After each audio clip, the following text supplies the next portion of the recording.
بسم اللہ الرحمن الرحیم۔ خاتم النبیین صلی اللہ تعالی علیہ وسلم کا ارشاد مبارکہ ہے، مسند الفردوس کی حدیث ہے، اللہ کے نبی صلی اللہ تعالی علیہ وسلم ارشاد فرماتے ہیں کہ مجھ پر درود پڑھنا پل صراط پر نور ہے، اور جو شخص جمعہ والے دن مجھ پر 80 مرتبہ درود شریف پڑھے گا تو اللہ تعالیٰ اس کے 80 سالوں کے گناہوں کو معاف کر دے گا۔ اور ایک اور حدیث کے اندر آیا ہے، حضرت ابو ہریرہ رضی اللہ تعالیٰ عنہ اس حدیث کے راوی ہیں، وہ فرماتے ہیں کہ اللہ کے نبی صلی اللہ تعالیٰ علیہ وسلم نے ارشاد کہ جو شخص جمعہ والے دن عصر کی نماز کے بعد 80 مرتبہ یہ والا درود شریف پڑھے گا، اللہم صلی علی محمد النبی الامی وعلی آلہ وسلم تسلیما، تو اللہ تعالیٰ اس کے 80 سال کے گناہوں کو معاف کر دے گا اور اس کے نامہ اعمال میں 80 سال کی نیکیاں لکھتی جائیں گی۔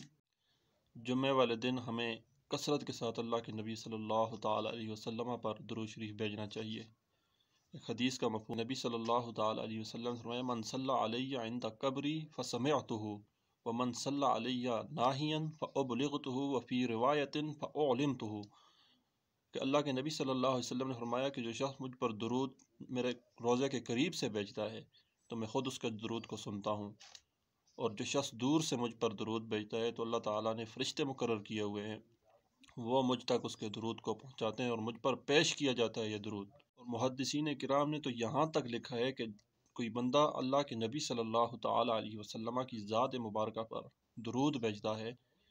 تو اس کا درود جب فرشتے لے کے نبی علیہ الصلوۃ والسلام کے روضہ مبارک میں جاتے ہیں تو نام لے کر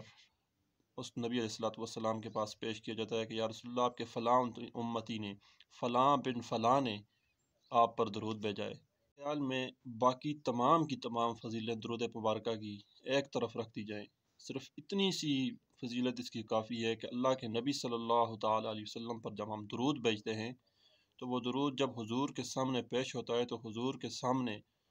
فرشتے ہمارا نام لے کر پیش کرتے ہیں، اور ہمارا نام جب حضور علیہ الصلوۃ والسلام کے سامنے پیش ہو جاتا ہے تو اس سے بڑی فضیلت درود مبارکہ کی اور کیا ہو سکتی ہے۔